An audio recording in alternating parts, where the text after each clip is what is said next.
So what started off your thinking behind kind of the ideas for oil?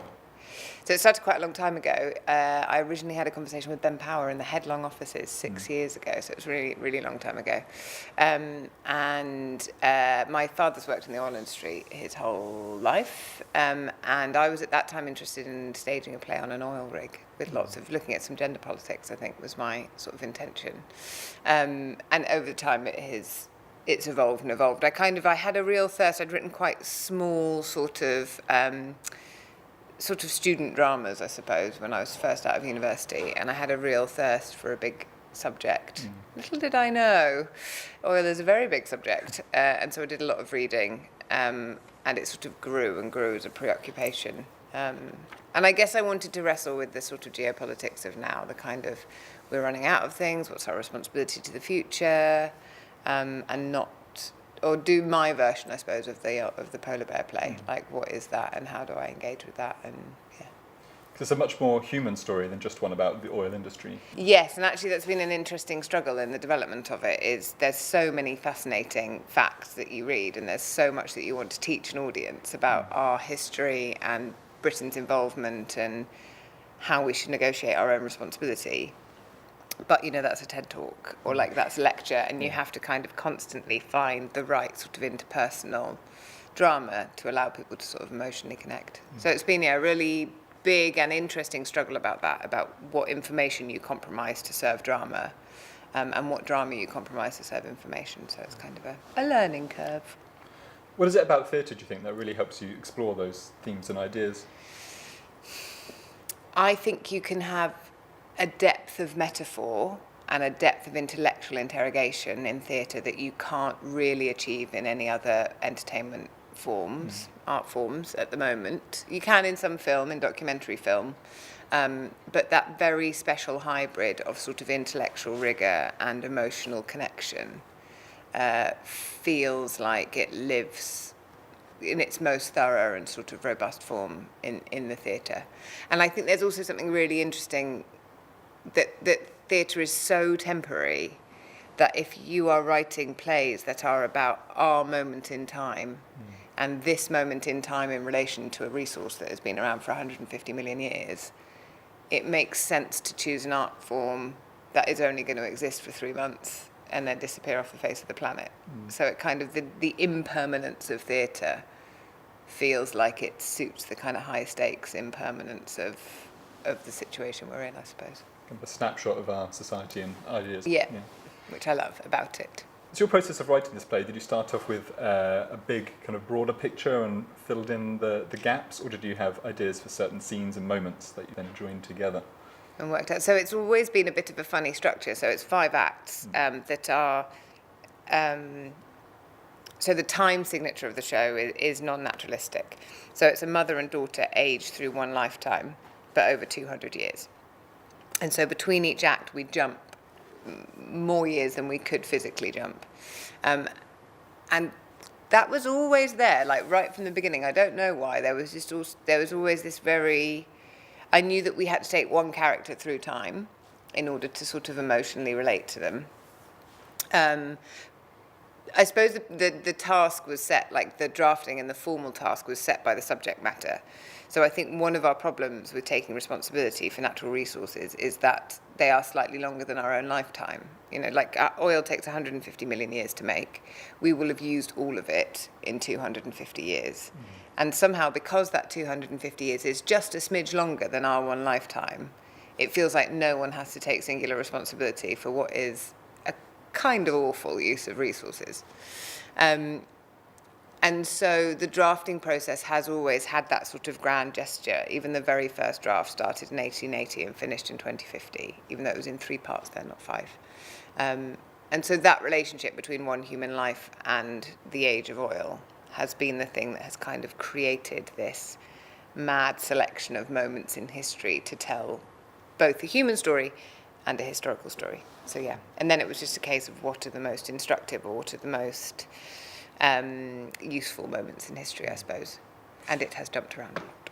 Yeah, that jumping around and I guess for any creative, really, what you leave out is just as important as what you leave in that editing process. There's a How lot. did you approach choosing which moments? Were there particular parts that you found harder to get rid of?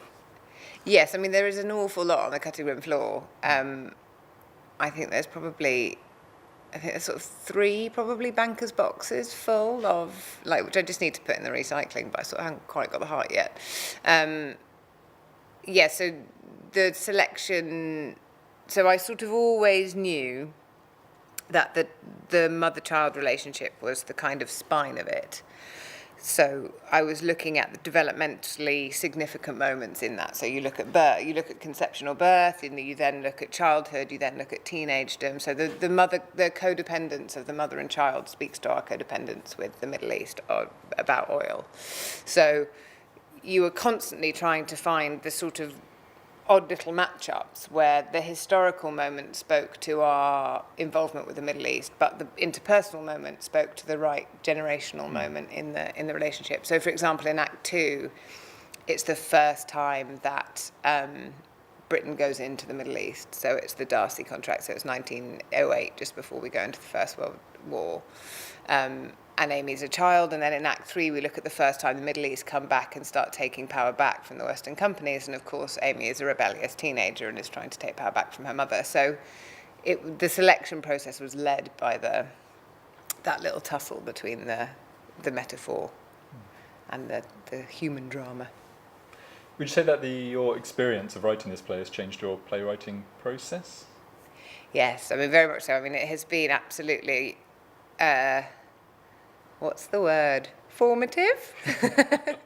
It's been wonderful. I mean, lots of that is to do with my relationship with Carrie. I mean, the director Carrie's brilliant, and she has been so supportive in the writing process and has fostered such a huge confidence and self-assurance that has enabled me to be much bolder than I think I probably would have been without her. And we definitely got to the point where I was writing whole acts in a day, and then we were putting them in the bin and starting again. It felt like that mad university thing that people tell you of writing like 4 essays a week, whatever it is. I was literally staying up overnight writing an act. We'd edit it out. It would go in the bin. I'd write it again. It would edit it out and go in the bin. I mean, I used to agonise like crazy over that sort of thing. So I've become much more deft, I guess, in that way. But also, you just learn lots about how to sort of simmer a lot of information into dramatic action, and how to... I think I'd be more economical next time with time. I don't know, though, maybe not. And how has that... I mean, you mentioned there working with Carrie in the rehearsal room. How has that collaborative process been for you, giving your script to the actors, seeing it change, and through all these ideas and discussions? It's been wonderful. We've got a really wonderful company.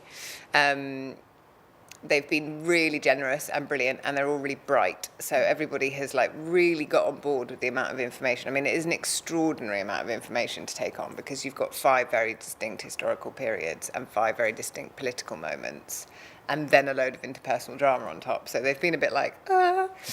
But they've really, it's been gorgeous, and they're very talented, and it's a very collaborative room. There's a real sort of egalitarianism. Everybody's ideas are valid. Everybody's ideas are heard. Carrie has a really brilliant devising background, so that creates a very sort of open and sharing room.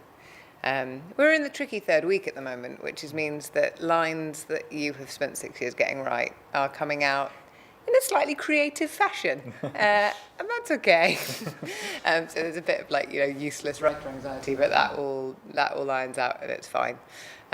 It's been great. It's definitely going to be greater than the sum of its parts, I think. What they have created and what is being done, and the creative team is incredible. Vicky Mortimer and Stuart Earle, all of them, and just everybody is bringing so much, and you can just feel this really gorgeous sort of synthesis of lots of thinking and lots of heart and caring, and it's going to be good, I think. Touch wood.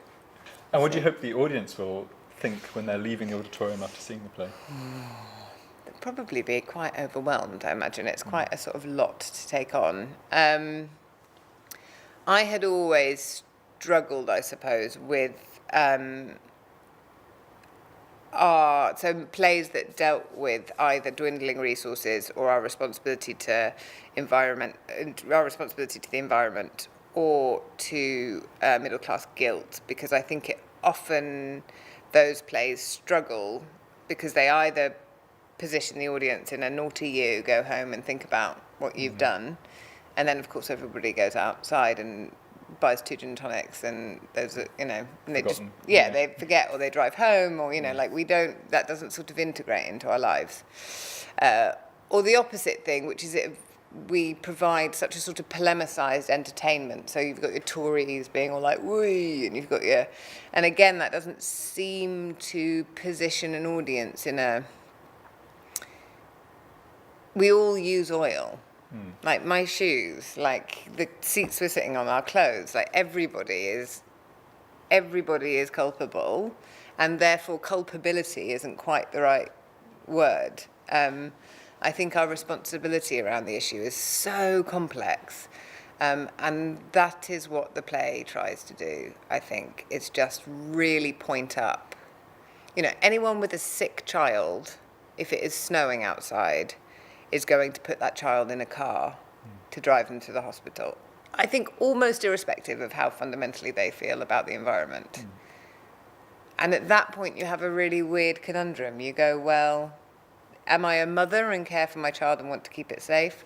Or do I care for the planet more than I care for my child? So I think the play hopes to make people leave feeling the weight of complexity around those issues. And to do what? I don't know. Think a bit more? I don't know. Yeah.